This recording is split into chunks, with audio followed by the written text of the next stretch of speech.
देखिए, आप तमाम लोग हमारे साथ पैनल पे जुड़ गए हैं और परिचय करा देता हूं सबका एक बार, फिर हम अपनी चर्चा को शुरू करेंगे। हमारे साथ है पूर्व जिला प्रमुख सतीश यादव जी है, पत्रकार है महावीर सिंह निनानिया जी, और जसवंत जी हैं बीजेपी के जनरल सेक्रेटरी हैं, और डॉक्टर राजपाल जी हैं, और सुनील भार्गव जी हैं।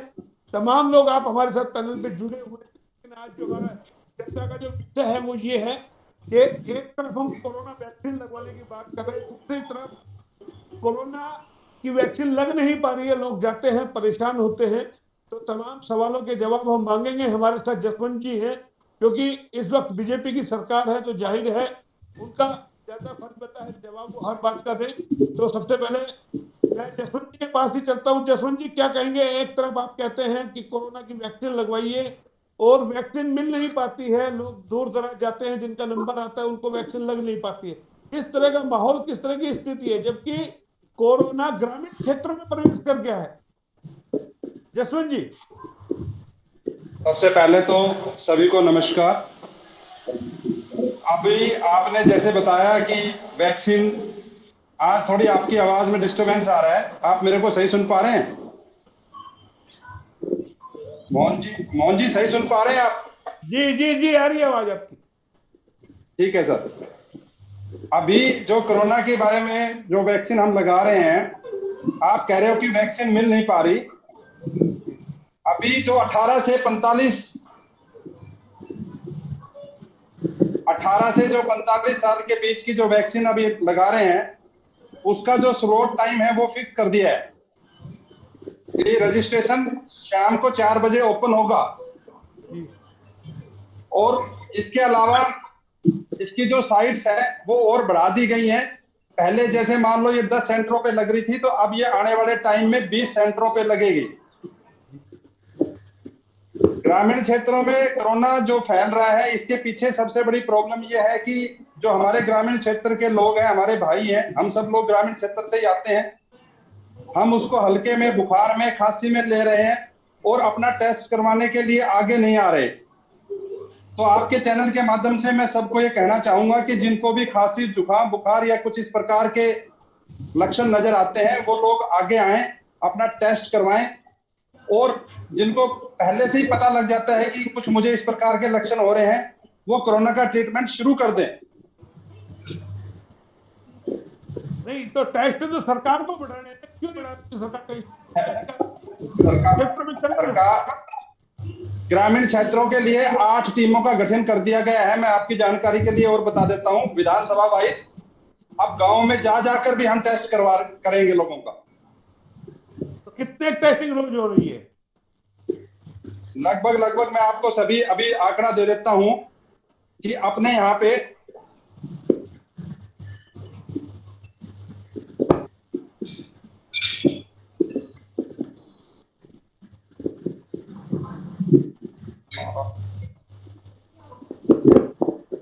अभी मेरे पास फिक्स आंकड़ा अभी आया नहीं है, थोड़ी देर में मेरे पास पूरा आंकड़ा आ जाएगा। मैं आपको कुछ और आंकड़े इस पे दे देता हूँ। चलिए, हम अपनी डिबेट जारी रखते हैं, हो सकता है तब तक आ जाए आपके पास। हालांकि तैयारियां पहले करके आनी होती है। सतीश जी, बाकी सारी चीजें आ गई। सतीश जी क्या कहेंगे? टोनी जी की बात से, जसवंत जी की बात से आप सहमत हैं कि जो दावे किए जा रहे हैं सरकार? एक बात से मोहन जी, मैं जो टोनी जी कह रहे हैं मैं भी कहना चाहूंगा कि खाली सरकार के भरोसे भी हम लोगों को नहीं रहना चाहिए। पहली बात, हमारी एक जिम्मेदार नागरिक होने के नाते हमारी भी जिम्मेदारी बढ़ती है। यदि मुझे कोई परेशानी है, आप किसी को चाहे खांसी है, जुकाम है, हल्का टेम्परेचर है, वो इनफैक्ट कोविड है और कुछ नहीं है, तो आप जो कोविड प्रोटोकॉल है उसको फॉलो कीजिए, अपने आप को आइसोलेट कीजिए। और गाँव में एक परंपरा रही है, हमारी आदत रही है, पंचायत में ताश पे बैठ के मिलते रहे हैं, और ये हमारी एक परिपाटी है जो आज एक मिनट में, इस महामारी में भी हम बहुत जल्दी इसको छोड़ नहीं पाएंगे। लेकिन आपके माध्यम से अपील करेंगे लोगों से कि अगर हम जिंदा रहे फिर आपको से मिलेंगे ना। और इस बार का जो वायरस है ये घातक है, ये जीवन के लिए। और सबसे बड़ी बात कि जो 50 से 30 या 20 साल के लोग हैं उन पे ज्यादा ये इस बार असर कर रहा है।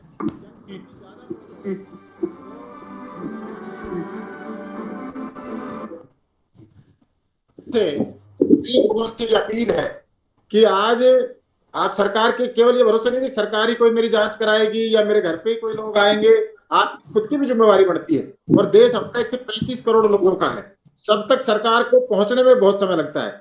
आज मैं फिर दोबारा से एक पॉजिटिव बात करूं रेवाड़ी जिले के लिए खासकर, जो शायद अब ये भाई बीजेपी के प्रवक्ता बैठेंगे, शायद अपनी बात रख पाए, मैं इनकी तरफ से भी कह दूं, इनको एक बधाई दे दूं, इनको क्या सिस्टम बधाई दूं कि रेवाड़ी में ऑक्सीजन के लिए बड़ा पैनिक रहा और उसमें अनेक मौतें भी गई, अनेक लोग गए हमारे बीच में से, उनकी बहुत दुखद है और उनके लिए जितनी हम व्यक्त करें उतनी कम है।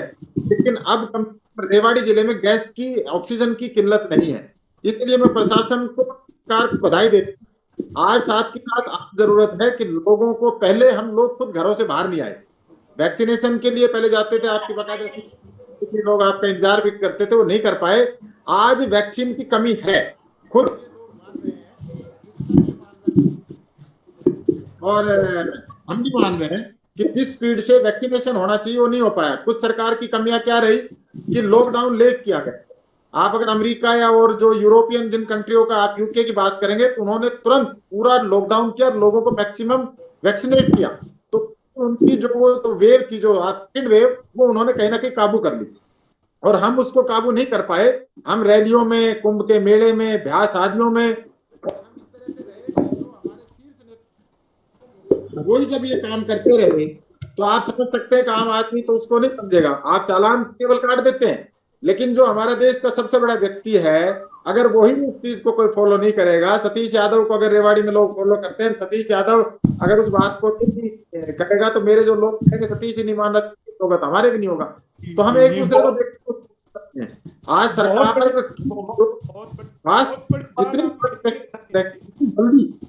जितनी जल्दी कर पाएंगे उतनी जल्दी हम इस बीमारी से, हम सब सरकार के सहयोगी हैं।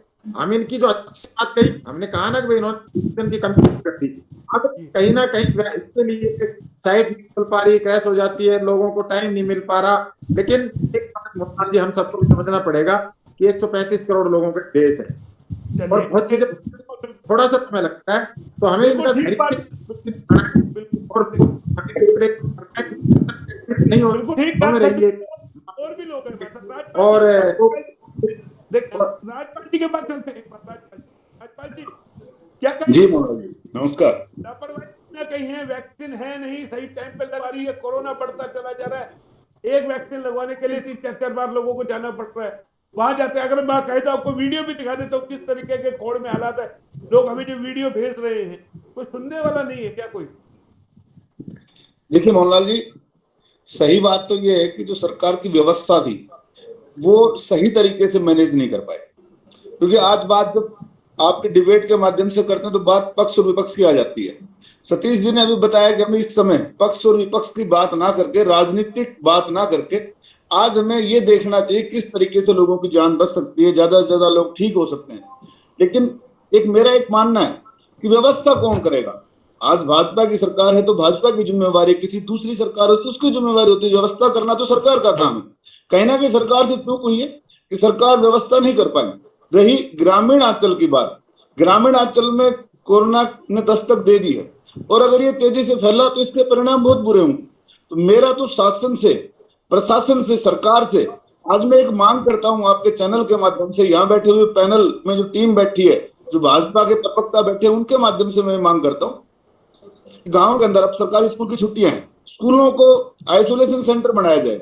गांव में जिस भी किसी व्यक्ति को फीवर आता है, कोई सिम्टम आते हैं, खांसी है, जुकाम है, तो उसको घर से दूर उस आइसोलेशन सेंटर में जाए। गांव के लोग सारी व्यवस्था कर लेंगे। वहां स्कूलों में लाइट की व्यवस्था है, पंखे लोग अपने घरों से ले जा सकते हैं, बेड सरकार के पास है, लोग अपनी चारपाई ले जा सकते हैं। जरूरत है वहां ऑक्सीजन सिलेंडर की, जरूरत है वहां डॉक्टर्स और पैरामेडिकल स्टाफ की। तो मेरा तो ये कहना है कि आज सरकार को प्रदेश के अंदर ज्यादा से ज्यादा, चाहे अस्थायी तौर पर करें चाहे स्थायी तौर पर करें, ज्यादा से ज्यादा पैरामेडिकल और मेडिकल स्टाफ की भर्ती करके हर गांव को स्कूल को आइसोलेशन सेंटर में बनाना चाहिए। अगर हर गांव में आइसोलेशन सेंटर होगा तो निश्चित रूप से गांवों के अंदर इस कोरोना का प्रचार प्रसार रुकेगा। रही बात जो मेरे दूसरे साथियों ने कही है, आज हमें जागरूक होना पड़ेगा। गांव के लोग भी जागरूक है, वो भी टीवी देखते हैं, वो भी सारी जानकारी आपके खबरों के माध्यम से, मीडिया के माध्यम से रखते हैं, लेकिन फिर भी कहीं वो लोग इकट्ठे रहते हैं। तो आज हमें घर में किसी को पॉजिटिव लक्षण दिखाई देते हैं, उसको खुद आइसोलेट करना चाहिए, परिवार के दूसरे लोगों से बचकर रहना चाहिए।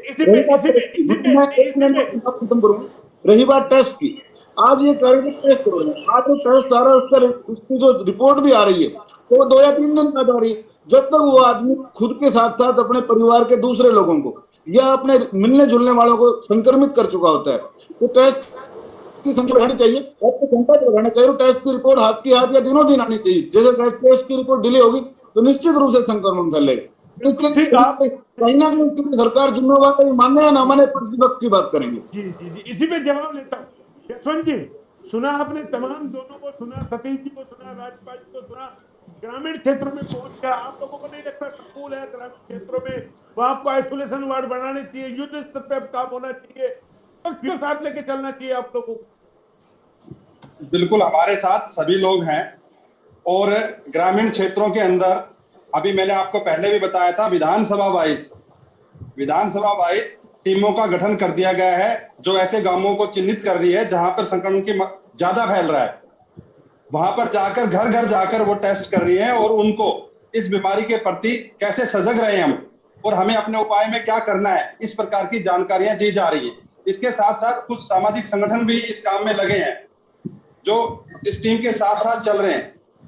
दूसरी बात, जैसा आपको सतीश भाई साहब ने बताई भी थी, मैं भी आपको कोरोना के बारे में थोड़ा अपडेट कर देता हूं कि रेवाड़ी में अब ऑक्सीजन की कोई कमी नहीं है। यहाँ पे जो कोटा है वो 8 MT हो गया है, और जो रिकवरी रेट है हमारा वो भी 86.6% है, जो बहुत धीरे धीरे करके आगे रिकवर कर रहा है। पॉजिटिव रेट भी हमारा 6.6 आ गया है। तो धीरे धीरे करके हम इस बीमारी से निकल तो रहे हैं, लेकिन जो ग्रामीण क्षेत्रों में अब ये पैर फैला रही है, इसके लिए हम और ज्यादा प्रयत्न कर रहे हैं। तो इसके लिए भी आपको लगता है जिस तरीके से ये बातें हो गई, पता चल गया, तो आप लोग फोकस ग्रामीण क्षेत्रों में ज्यादा करें, क्योंकि अब तो पता चल गया, फिर देरी हो जाएगी, फिर आप कहेंगे देरी नहीं होगी। ऐसा है, कोई देरी नहीं होगी। जब जैसे ही ग्रामीण क्षेत्रों में ये सारी चीजें रिपोर्ट आई है, उसके बाद ग्रामीण क्षेत्रों पे फोकस बढ़ा दिया गया है। आप देख भी रहे हो कितनी टीमें ग्रामीण क्षेत्रों में घूम रही हैं। तो देखिए, सतीश जी कुछ कहना चाह रहे हैं, एक बार सतीश जी के पास चलते हैं। सतीश जी ने अभी अंगली उठाई, सतीश जी क्या कहेंगे? देरी तो हो चुकी है सरकार से, हम उसको कोसना नहीं चाहते।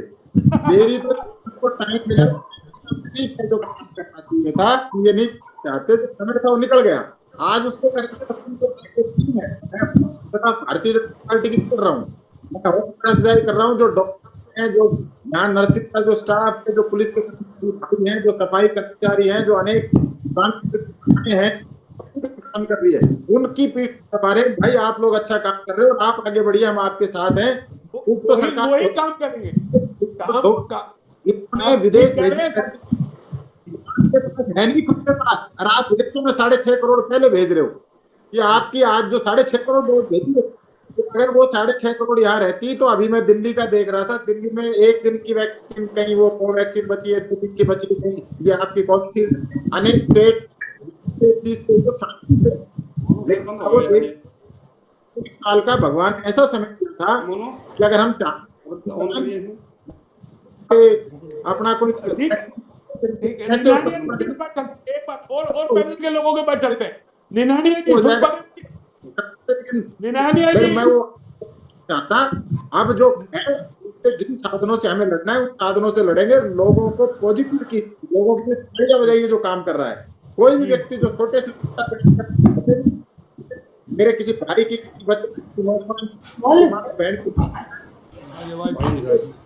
अच्छा, भावेश जी सुन पा रहे मुझे? हाँ जी भावेश जी, तमाम लोगों आपने सुना, सतीश जी कह रहे देरी तो हो चुकी है, ग्रामीण क्षेत्रों में हमें पहुंचना था, हम देरी कर चुके हैं, लेकिन अभी कुछ नहीं बिगड़ा, और अगर हम प्रयास करें तो इससे बच सकते हैं। आपने पत्रकारिता की काफी कई महामारी आप लोगों ने देखी होगी, हैजा देखा होगा, पोलियो आपने देखा होगा, इससे पहले व्यवस्था बची।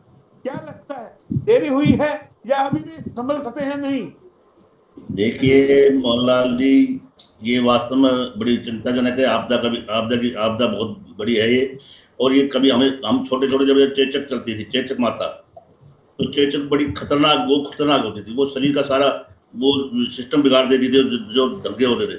लेकिन सरकार ने उस पर जबकि हमारा 1947 के बाद देश तभी आजाद हुआ था, थोड़े दिन हुए थे, तो उस टाइम सरकार ने बड़े तरीके से लिया था, और किसी से पैसे नहीं लिए, किसी से कुछ नहीं लिया, और मुफ्त में इलाज किया। लेकिन आज चलो ठीक है, आज पैसे ले रहे हैं, लेकिन कहीं ना कहीं हमारे पूरे नेताजी बोले कहीं ना कहीं सरकारी कमी रही है। अब पहले जो डोज आई थी, वैक्सीन बनी थी, वो तो विदेशों में दे दी हमारी सरकार ने थोक के भाव अपनी वाहवाही करने के लिए। आज हमारा देश मर रहे हैं, मतलब मर रहे हैं बेचारे, कहाँ जाए। और अगर अब भी हम समझ सकते हैं सही, जो गाँव में ये गई है, तो गाँव के अंदर वास्तव में सही लापरवाही है, आपस में उनको बेचारों को उनका करना, मोटिवेट करना जरूरी है। तो ये बड़ा खतरनाक विषय है। तो कहीं ना कहीं सरकार का तो दोषी तो है, इसमें कोई शक नहीं। हमारे साथ एक बार आ रहा हूँ आपके पास, आ रहा हूँ जसवंत जी, आ रहा हूँ आपके पास। भार्गव साहब को स्क्रीन पे लेके आए, वकील साहब को। सुनील भार्गव जी, मुझे सुन पा रहे हैं? हाँ जी, बिल्कुल सुन पा रहा हूँ। तमाम लोगों को आपने सुन लिया, एडवोकेट हैं, लगता है देरी हो चुकी है उनसे। ग्रामीण क्षेत्रों में भी ये फैल गई है बीमारी, कोरोना गांव से जिस तरीके से तस्वीरें आ रही है, डरा रही है वो कहीं ना कहीं। देखो, सरकार ने जो वैक्सीन आई ना, पहले तो वैक्सीन ही लेट आई, और उस वैक्सीन के बारे में लोगों को मोटिवेट करना चाहिए था कि ये वैक्सीन इतनी फायदेमंद है। अब जब वैक्सीन पहले है ना विदेशों में चली गई, हमारे यहाँ बाद में आई, लोगों को समझ में नहीं। एक मिनट सर मैं आप बोल लेना जसवंत जी, वे लोगों को ये पता नहीं चला इस वैक्सीन के फायदे कितने हैं।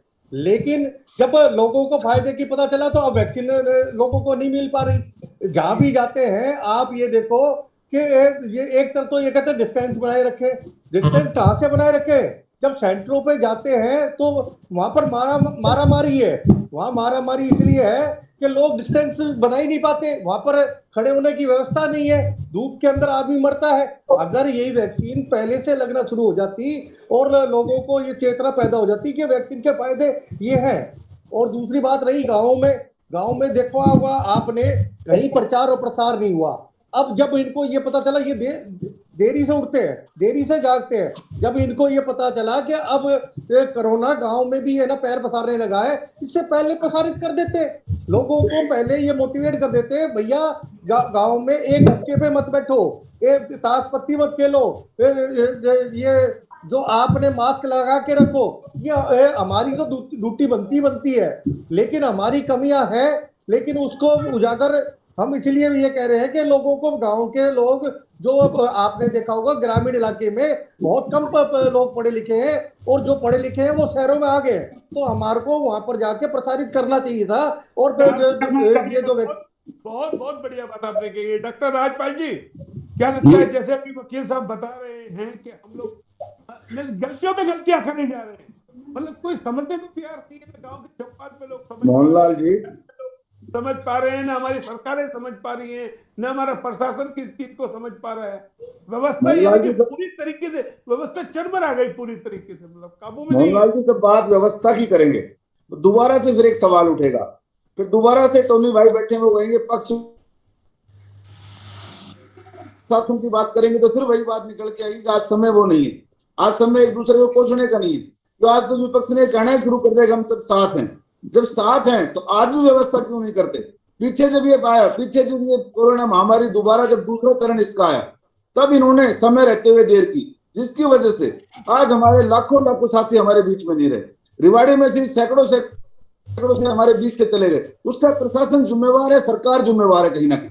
लेकिन आज जब ग्रामीण क्षेत्र में कोरोना का प्रवेश चल रहा है, तो आज भी ये देरी कर रहे हैं, और इस देरी का खमियाजा भी बड़ी संख्या में भुगतना पड़ सकता है। उसके लिए एक डर निरंतर हमारे मन में बना हुआ है। आज सरकार को चाहिए, व्यवस्था सरकार का ही काम है निश्चित रूप, हम साथ दे सकते हैं, इनके साथ दे सकते हैं, मदद कर सकते हैं, लोगों को समझा सकते हैं, लोगों से अपील कर सकते हैं। लेकिन अनुसरण कहीं ना कहीं आदमी अपने से बड़े आदमी, जैसे सतीश जी ने कहा, अनुसरण कहीं ना कहीं आदमी अपने नेतृत्व का करता है, अपने नेता का करता है, या जिसको अपना आइडियल मानता है उसका करता है। जब हमारे आइडियल मानने वाले लोग, जब सतीश जी ने बताया कि वो जब रैली कर रहे थे, जब कुंभ का मेला चल रहा था, तो लोग देख रहे थे कि उनको कुछ नहीं हो रहा। जब पश्चिम बंगाल में कोरोना नहीं हो रहा, तो यहाँ कहां से होगा? वही लोग गांव में ये देख रहे थे कि हमारे गांव में तो कोई केस नहीं है, ये तो सब बड़ी बड़ाई बात है। अब उन लोगों ने दूसरे लोगों को देख के इन चीजों को, मास्क नहीं पहन रहे या नहीं पहनना, दूरी नहीं बना रहे, निश्चित रूप से वो भी दूरी बनाएंगे, लेकिन प्रशासन को चाहिए। इसी में एक सवाल और जोड़ देता हूँ राजपाल जी, इसी में एक सवाल और जोड़ देता हूँ। बिहार से जो एम्बुलेंस की तस्वीरें आई, राजीव प्रताप रूडी के बताइए, वहां एम्बुलेंस रखी है, उनको चलाने वाला नहीं है, पप्पू यादव लेकर के जाता है ड्राइवर, फिर उसी के खिलाफ मामले दर्ज होते हैं। उसको किस तरीके से देखते हैं? उसी पे सतीश जी का भी कमेंट करूंगा, फिर जसवंत जी के पास जाएंगे हम। आज मैं आपको बताना चाहूंगा, मेरे वो भाई साहब रामपाल जी नहीं आए उस दिन, उन्होंने आम आदमी पार्टी के एक विधायक का ऑक्सीजन को लेकर आपके बीच में बताया था। बहुत निंदनीय है, अगर जनप्रतिनिधि और चुने हुए लोग ऐसा करेंगे तो इस जनता का कौन मालिक होगा। लेकिन अब भाजपा के पाले में जेल गई है। अब भाजपा के नेता क्या, जब एम्बुलेंस बरामद हुई है तो कहने ड्राइवर नहीं थे। अरे किस लिए खड़ी कर रखी थी उन्होंने अपने घर पे, अपने फार्म हाउस पे, अपनी जगह अपने एम्बुलेंस का जखीरा? जिसकी जरूरत जनता को थी वो उनके वहां खड़ी थी। लेकिन जब इनके लोग करेंगे तो फिर बाद में कहेंगे ये तो कहीं ना कहीं गलत हुआ है, ये तो प्रशासन गलत कर रहा है, मीडिया गलत फैला रहा है। मैंने तो यहाँ तक इनको कहते हुए सुना है कि आपका मीडिया जब इनके फेवर में कोई बात दिखाता है तो वो कहते हैं कि नहीं नहीं हम तो बिल्कुल ठीक है, लेकिन जब आपका ही मीडिया कोई बात इनके अगेंस्ट, इनके विरोध में दिखाता है तो वो कहते हैं मीडिया गलत दिखा रहा है, मीडिया गलत भाषणबाजी कर रहा है, मीडिया लोगों को ध्यान भटका रहा है। इस तरह की बातें, दोगली नीति भारतीय जनता पार्टी की सरकार जब से इस देश और प्रदेश में आई है, इन लोगों की हमेशा दोगली नीति रही है। दो तरह की बातें इन्होंने की है, एक बात लोगों के बीच में, समाज के बीच में, और एक वास्तविक बात जो धरातल पे करते हैं। कभी धरातल इनके आप साफ तौर पर कहना चाह रहे, कथनी करनी में फर्क है। सतीश जी, इस तरीके से देखते हैं बिहार में जो एम्बुलेंस का मामला सामने आया, आपको लगता है इस तरीके की नैतिकता गिर गई है? यानी कि एम्बुलेंस खड़ी है, चलाने वाला नहीं है, लोग मर रहे हैं, मरीजों को एम्बुलेंस नहीं मिल रही है और आपने उसको खड़ा कर रखा है, और फिर कोई मामला उठाता है, छापा मारते तो आप उसके खिलाफ मामला भी दर्ज करते हैं। किस तरीके से देखते हैं? आप स्वयं क्या पूरा देश देख रहा है, नेशनल टीवी चैनल्स ने दिखाए हैं।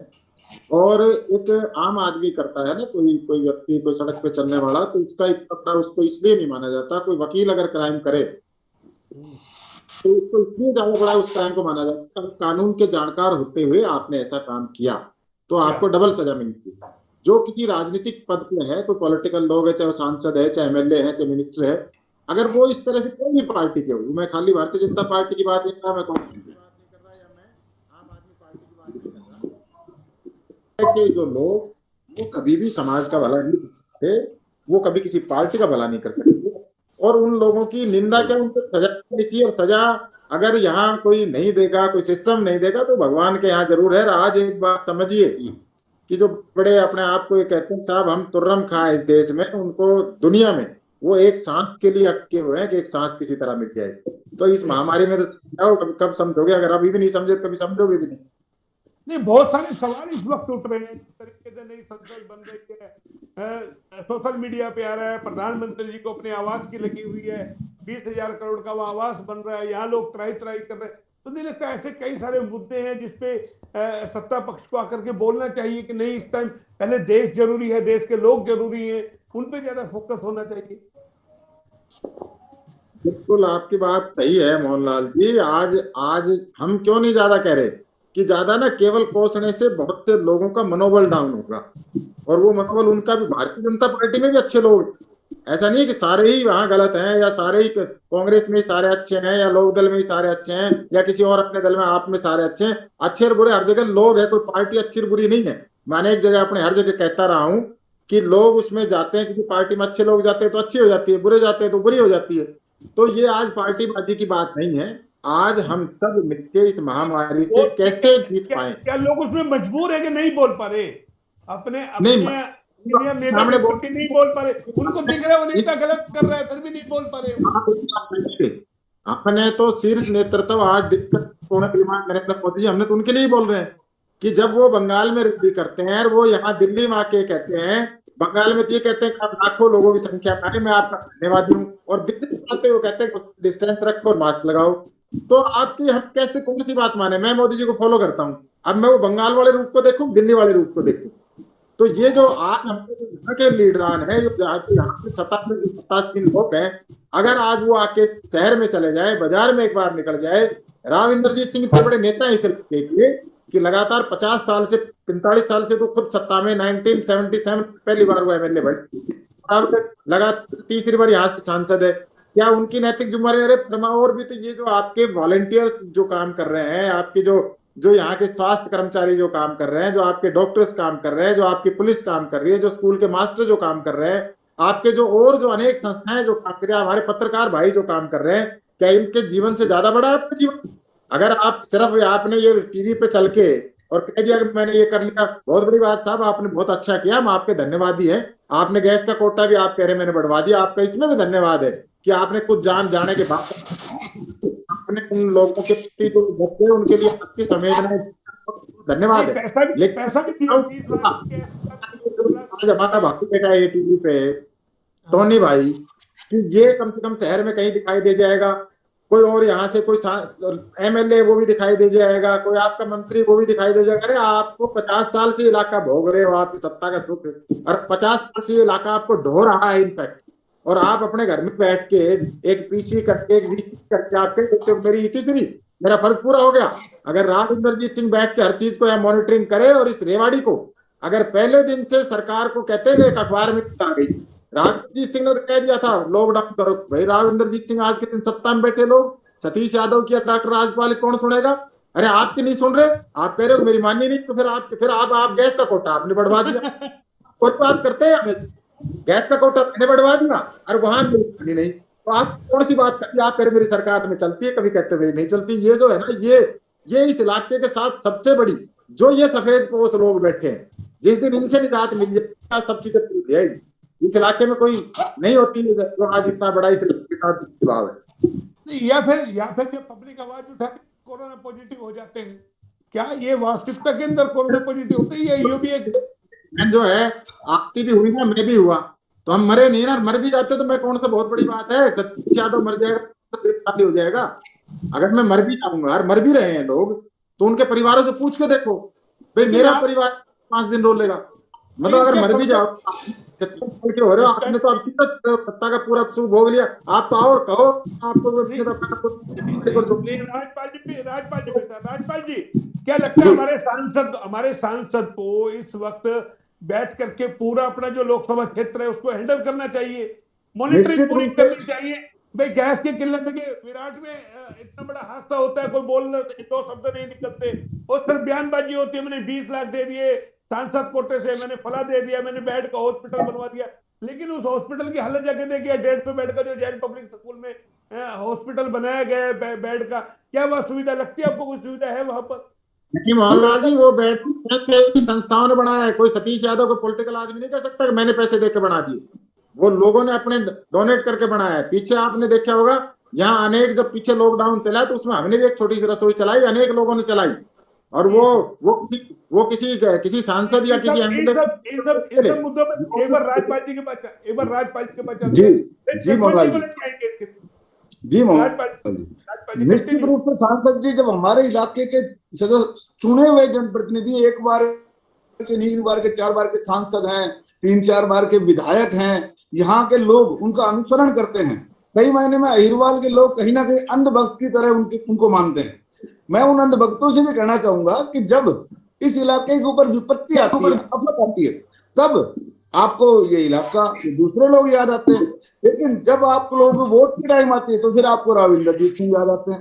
राव इंद्रजीत सिंह को आज इस कष्ट की घड़ी में, इस दुख की घड़ी में, इस जनता के बीच में होना चाहिए, लोगों के बीच में रहना चाहिए, प्रशासन के बीच में रहना चाहिए, ताकि उनको दिशा निर्देश दे सके, प्रशासन से उनके अनुरूप कार्य करा सके। आज जैन स्कूल की बात आपने की थी, जैन स्कूल की बात आपने की थी, जैन स्कूल ने अपने आप से व्यवस्था करते हुए, कुछ गणमान्य लोगों ने अपनी जेब से व्यवस्था करते हुए उस कोविड हॉस्पिटल तो बना दिया, लेकिन उसमें चिकित्सा कर्मी, उसमें डॉक्टर्स, उसमें कहां से अवेलेबल कराएं? आज तक वो सुचारू रूप से नहीं चल पाया। वो व्यवस्था तो सरकार को करनी चाहिए, सरकार उसमें मेडिकल और पैरामेडिकल का स्टाफ दे, तभी तो वो व्यवस्था शुरू होगी। आज तक वो, मैं उन लोगों का धन्यवादी हूँ कि वो समाज सेवा में हमेशा आते रहते हैं, लेकिन सरकार भी तो अपना दायित्व निभाए। जसवंत जी को लेके आए पैनल पे, स्क्रीन पे लेकर के आए जसवंत जी को। जसवंत जी सुन पा रहे मुझे? हाँ जी सुन पा रहा हूँ। हाँ, तमाम मैंने सबको सुना है।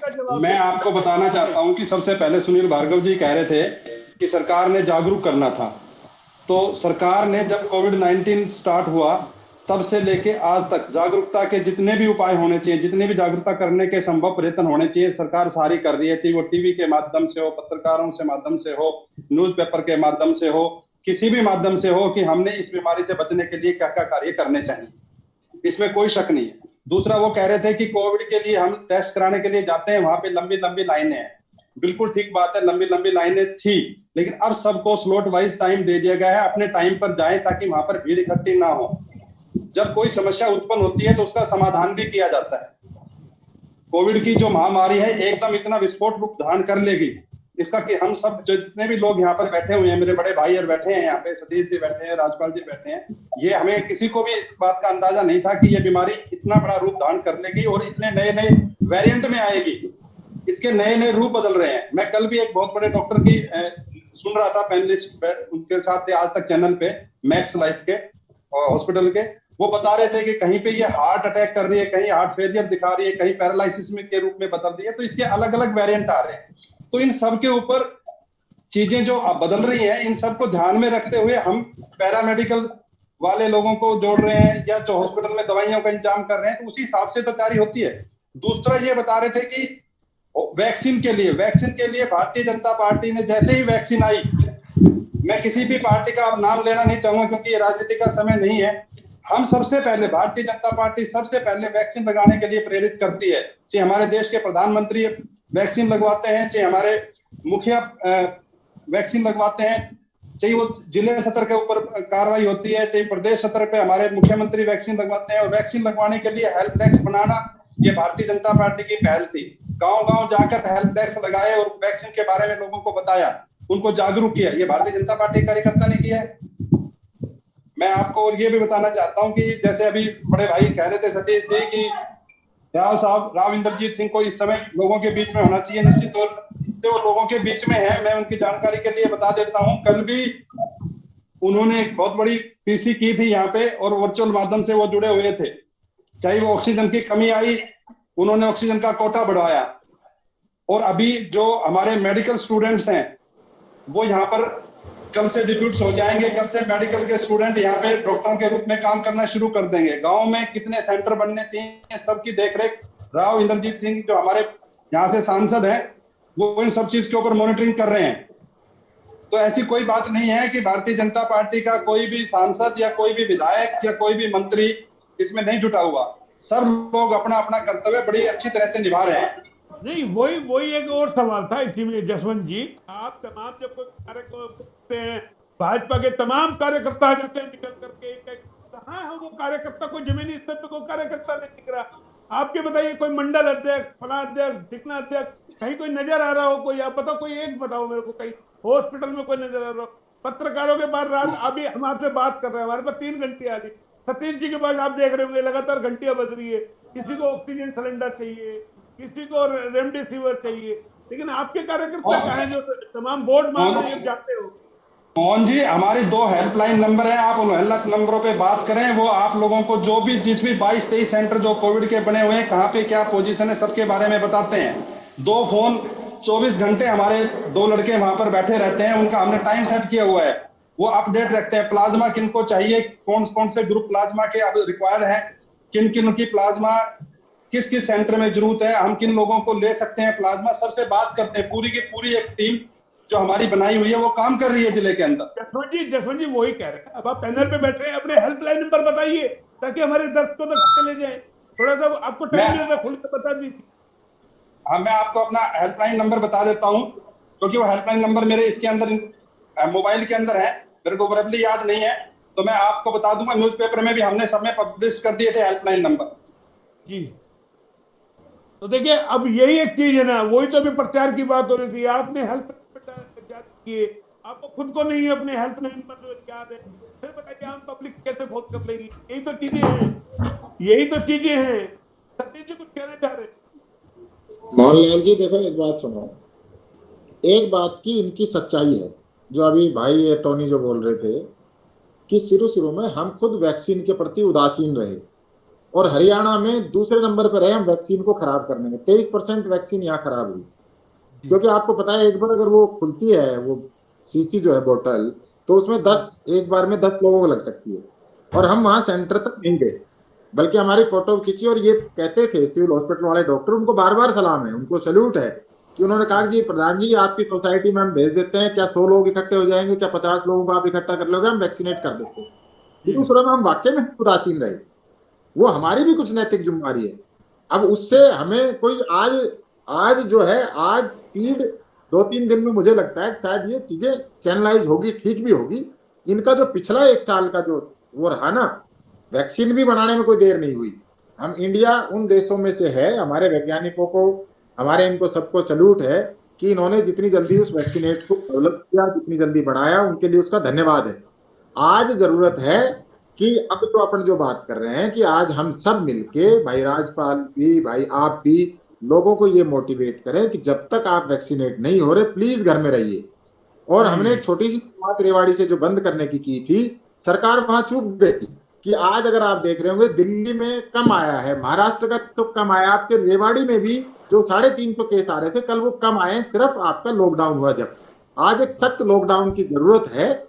उससे ये ठीक है कि उससे व्यापार का नुकसान होगा, हम बार बार ये कहते हैं, उस लॉकडाउन के साथ साथ सरकार को गरीब लोगों का ख्याल करना चाहिए। आज मैं आपके चैनल के माध्यम से, भाई मेरी टोनी बात सुन रहे हैं कि अनेक लोग ऐसे हैं जो एक टाइम का जिनको भोजन नहीं मिल रहा। पिछली बार अनेक लोगों ने रसोई चलाई थी, लेकिन इस बार ये इतना खतरनाक वो है वायरस कि लोग घर से बाहर निकलने की हिम्मत नहीं कर पा रहे। कहां से लाए वो मैन पावर जो खाना बना के सप्लाई कर दे। आज कोई ऐसा सिस्टम बने, गरीब की जेब में किस तरह से पैसा जाए, गरीब के पास किस तरह से भोजन जाए, कि जब तक ये लॉकडाउन रहे वो कोई भूखा ना सोए।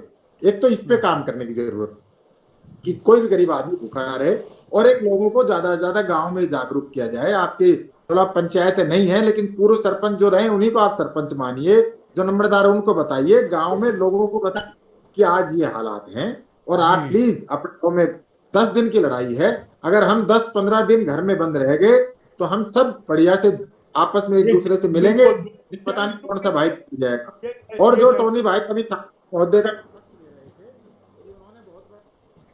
महोदय बहुत बड़ा काम कर रहे हैं, मैं तो मुख्यमंत्री महोदय का धन्यवाद करना चाहूंगा कि वो कम से कम वो तो आए हैं रेवाड़ी, और वो आते।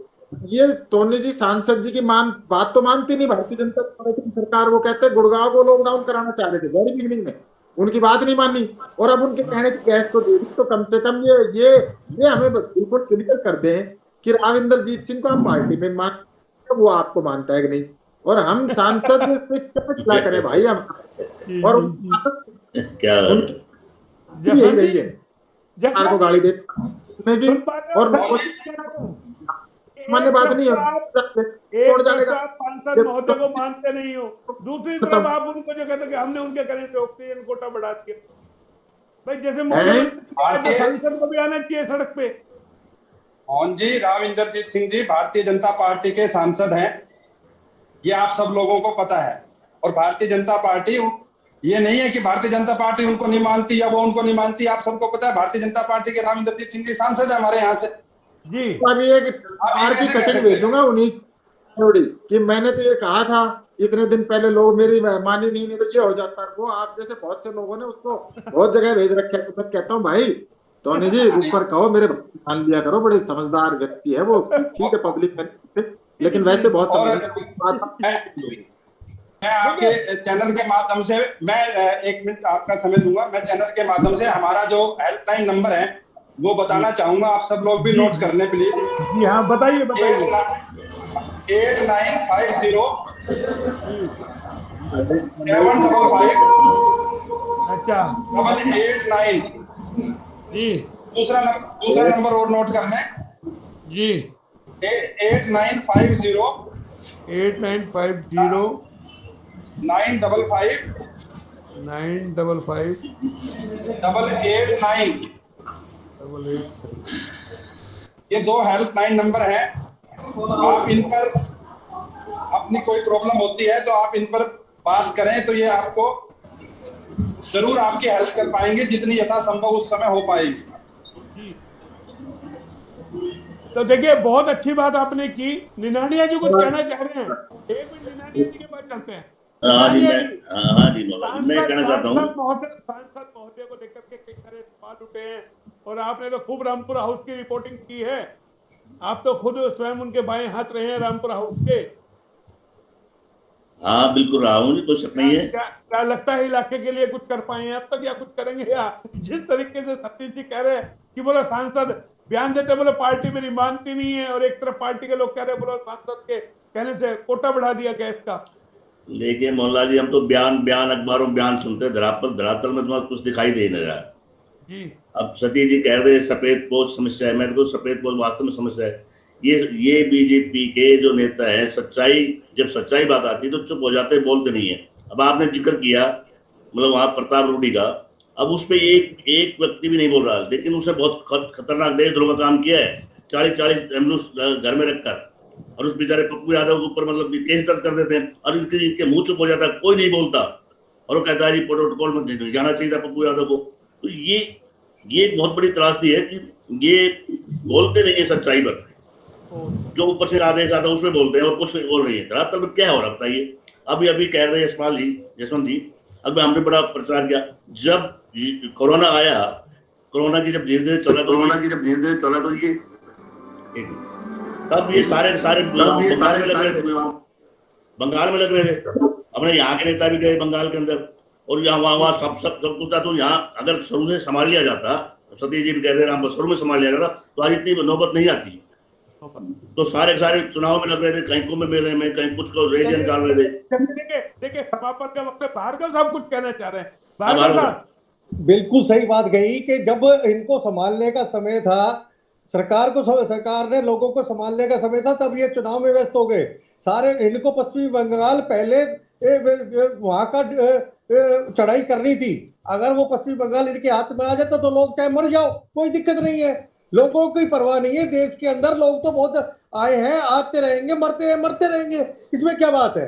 कोई बात थोड़ी है यहाँ पर। अगर सरकार को चिंता है, देखिए भार्गव साहब का गुस्सा जायज है, वकील है, क्योंकि जाहिर है बंगाल चुनाव तक। देखिए 30 सेकंड में सबको दे रहा हूं, मेरा समापन का वक्त हो रहा है। राजपाल जी 30 सेकंड में अपनी बात कहें। मैं भार्गव साहब की बात इत्तेफाक रखता हूँ, ये बिल्कुल सही बात है। भारतीय जनता पार्टी के लिए राजनीति, इलेक्शन, राज से बढ़कर कुछ भी नहीं है। इस देश की जनता नहीं, इस देश में 135 करोड़ लोग हैं, उनको फर्क नहीं पड़ रहा कुछ लोग चले जाएंगे तो। साथ ही साथ मैं आज सरकार से एक अनुरोध करता हूँ कि आज भी समय तो जा चुका, लेकिन जो समय बचा हुआ है वो आज भी आप, मेरा एक छोटा सा सुझाव है, वो बेसिकली सरकार ही करा सकती है, हमारे हाथ में नहीं है, कि आज जो रेवाड़ी में हॉस्पिटल्स इन्होंने 22-23 कोविड हॉस्पिटल्स बनाए, इसके अलावा भी दूसरे हॉस्पिटल्स जो कोविड हॉस्पिटल बनाना चाहते हैं अपने हॉस्पिटल को, दूसरे डॉक्टर्स उस हॉस्पिटल्स को कोविड हॉस्पिटल्स बना जाए। और 2 तरीके के हॉस्पिटल बनाए जाए, एक कोविड हॉस्पिटल, एक नॉन कोविड हॉस्पिटल। मेरा एक मानना है, इन कोविड हॉस्पिटल्स में जो दूसरे तरीके के मरीज आ रहे हैं, जो नॉर्मल बीमारियों से ग्रसित जो मरीज आ रहे हैं, वो वहां से कहीं ना कहीं इस कोरोना को अपने साथ लेकर जा रहे हैं, और जब अपने साथ अपने घर ले जाकर परिवार में ले जाकर बांट रहे हैं। तो मेरा ये मानना है कि 2 तरीके के हॉस्पिटल्स आज पूरे प्रदेश में, पूरे देश में होने चाहिए, एक कोविड हॉस्पिटल, एक नॉन कोविड हॉस्पिटल। अगर कोविड हॉस्पिटल्स में एक साधारण आदमी जा रहा है तो निश्चित रूप से वहां इन्फेक्शन बहुत ज्यादा है, और वो इन्फेक्शन उसके साथ जा रहा है, जिसकी वजह से ज्यादा से ज्यादा लोग प्रभावित हो रहे हैं। तो सरकार को अलग अलग हॉस्पिटल्स बनाने की व्यवस्था करनी चाहिए। आपका अच्छा सुझाव है। सतीश जी 30 सेकंड में अपनी बात कीजिए, फिर जसवंत जी के बाद चलेंगे समापन का वक्त। मोहनलाल जी, मैं डॉक्टर राजपाल जी की एक बात से सहमत हूँ। गांव में आप लोगों को अलग अलग रखिए, स्कूलों में चाहे कहीं भी जो कोविड पेशेंट हैं उन सबको घर से बाहर निकाल के उनको अलग से, क्योंकि इतनी हॉस्पिटलों में जगह नहीं है। रेवाड़ी में आज भी नहीं है जगह, बेड के लिए जद्दोजहद हो रही है, और ऑक्सीजन के लिए भी। अब रेवाड़ी की स्मूथ है ऑक्सीजन की पोजीशन, लेकिन फिर अगर ये ज्यादा बढ़ी तो फिर कहीं ना कहीं दिक्कत होगी, समस्याएं आएंगी। तो आज हम सबकी जिम्मेवारी है कि गांव में जो लोग जहां हैं, जिसको पहले स्टेज पे पता लग रहा है, उसको एक साइड कर दीजिए कि एक अगर बीमार है तो 9 जो लोग बाकी फैमिली के मेंबर अगर बच गए तो हमने एक ही पेशेंट तक रहे। ज्यादा से ज्यादा टेस्टिंग और उनको अलग कीजिए। अपने घर में जगह नहीं है तो बाहर चाहे स्कूल में कीजिए। आज जो इन्होंने जैन स्कूल में भी हॉस्पिटल बना रखे हैं, मैं ये कहूंगा चाहे बेशक यहाँ आप कोविड के सीरियस पेशेंट मत लीजिए, जो बेड डाल रखे हैं, जो कोविड का सामान्य जिसके घर में एक कमरा है, छोटी जगह, रहने की जगह नहीं। सर जैन स्कूल में कहाँ फैसिलिटीज है? आप देखो सतीश जी, इंटरप्ट करूंगा कि फैसिलिटीज कहाँ पर है, डॉक्टर कहाँ है, नर्स एक नर्स बैठी है, बताओ कहाँ पर लोगों को 150 बेड आज तक हुए हैं। अब एक बात कह रहा हूँ आपसे, प्लीज, उसमें आपको डॉक्टर और नर्स की जरूरत नहीं है। अगर आपने उसको घर से निकाल के अलग कर दिया तो वो 9 लोग सुरक्षित है। अगर आप उस 9 के उसको एक को बीच में रखोगे तो 10 के 10 इन्फेक्टेड होंगे। उसी पे जवाब नहीं, उसी पे जवाब स्कूल में लेकिन सतीश जी वहां भी तो डॉक्टर और नर्स प्रोवाइड करा सकती है ना सरकार। नहीं, उसी पे मोदी जवाब आवाज चलेगी बिल्कुल सतीश जी। उसी में जवाब देंगे, उसी पे जवाब देंगे। एक सेकंड मोहनलाल जी, मैं कोई अजय नगर का भाई, कोई गरीब आदमी जो नई आबादी में रहता है जिसके पास एक 10 बाय 10 का एक कमरा है, उसमें मेंबर है 6 और उसमें एक अगर है तो उसको लाके वहां रोक दीजिए ताकि वो 5 बचे। ठीक बात है, बहुत बड़ी बात है। जरूरत पता है किस बात की? मेरा नंबर, सतीश जी की आवाज नहीं आ रही है। मेरी कोई हेल्पलाइन नंबर नहीं चला रखी मैंने। सतीश यादव खुद ही तरफ से जो प्रयास करता रहता हूँ अपने साथियों के माध्यम से, तो मेरा नंबर खुला है और जब कोई बात करता है कोशिश करते हैं कि चाहे उससे 2 सहानुभूति के बोल करके उनसे बात करें। और आप सब हमारी जिम्मेवारी है, राजनीति को छोड़ दीजिए, सबकी, डॉक्टर साहब की, भाई अपने निन्यानया जी की, भार्गव साहब की, भाई टोनी जी की, भाई मोहनलाल जी की, कि हम किसकी किस तरह से मदद कर पाए। बस ये सब मिलके बनाइए, हम सब काम करें। जसवंत जी को लेकर, जसवंत जी सुन पा रहे हैं मुझे? तमाम लोगों को सुना? 30 सेकंड में आप अपने जवाब दीजिए। कहते कि हमारा समापन का वक्त है, 30 सेकंड में जसवंत जी को लेके आइए स्क्रीन पे। जसवंत जी, जसवंत जी आवाज नहीं आ पा रही क्या मेरी? लगता है जसवंत जी ने स्पीकर ऑफ कर दिया है। जसवंत जी लगता है आवाज नहीं जा पा रही है। राम राम कर ले, हमने भोजन कर ले भाई साहब। ठीक है सर, तमाम आप लोग हमारे साथ पैनल पर जुड़े, आपका बहुत बहुत धन्यवाद। और जसवंत जी ने भी नंबर दे दिए हैं। अगली बार हमारा जो मुद्दा होगा ये हेल्पलाइन नंबर ही होगा। आप भी इन पे फोन करके आजमाएं कि इस पे वाकई कितनी आप लोगों को ये हेल्पलाइन नंबर नहीं रहा है, ये हेल्पलाइन नंबर चालू नहीं है। करेंगे अगली डिबेट में हम बात करेंगे इस पे। और आपके पास भी कोई बड़ा टॉपिक आप लेकर आए, फिलहाल आप तमाम लोग जुड़े, आप सबका बहुत बहुत धन्यवाद। फिर आएंगे किसी नए टॉपिक के साथ, तब तक के लिए नमस्कार, धन्यवाद।